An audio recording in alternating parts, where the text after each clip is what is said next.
Today po, I'll be answering the top 10 most asked questions about our prefab containers. Kung isa ka po sa curious about our prefab containers, panoorin mo po ito. So, question number 1 po.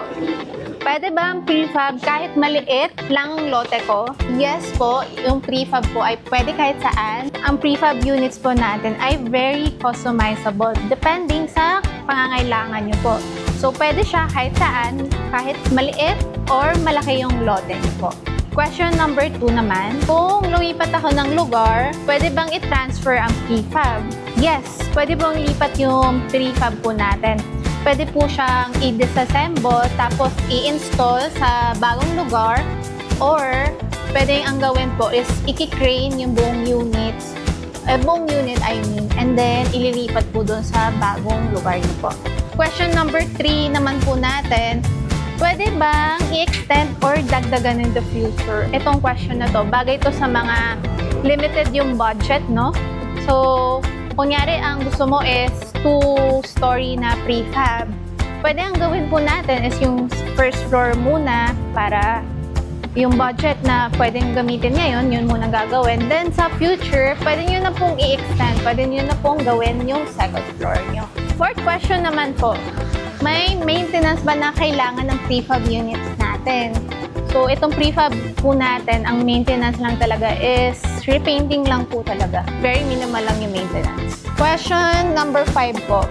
Pwede bang lagyan ng aircon or solar panels ng prefab units? Pwede pong lagyan ng aircon. Pwede kami maglagay ng provision, yung butas po ng aircon, outlet, and then yung aircon provider nyo na po yung magdidikit ng aircon.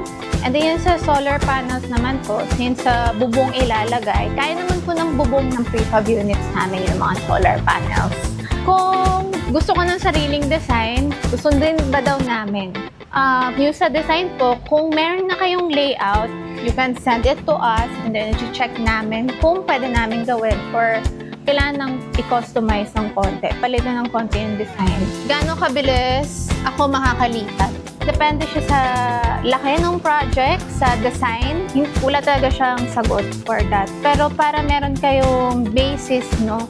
Ang prefab unit ng isa, bare type po, 1 day lang po siya tapos na. So, pwede nyo na siyang gamitin.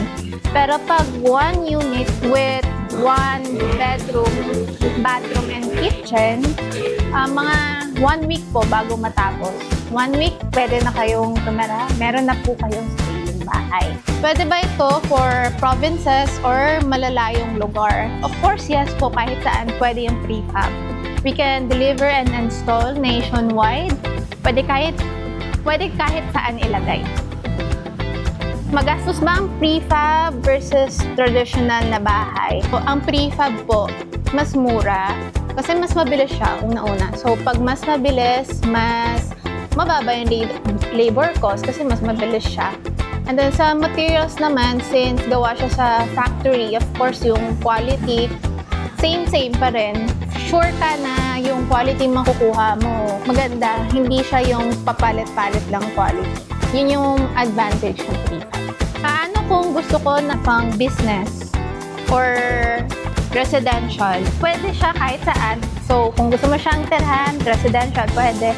Pang business, pwede. So, pwede pang office, pwede pang cafe.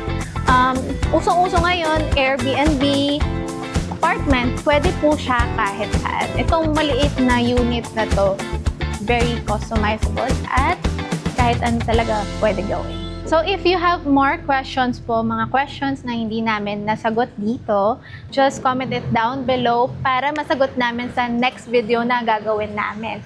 So please po, follow us, like and subscribe po sa mga social media pages namin. Thank you!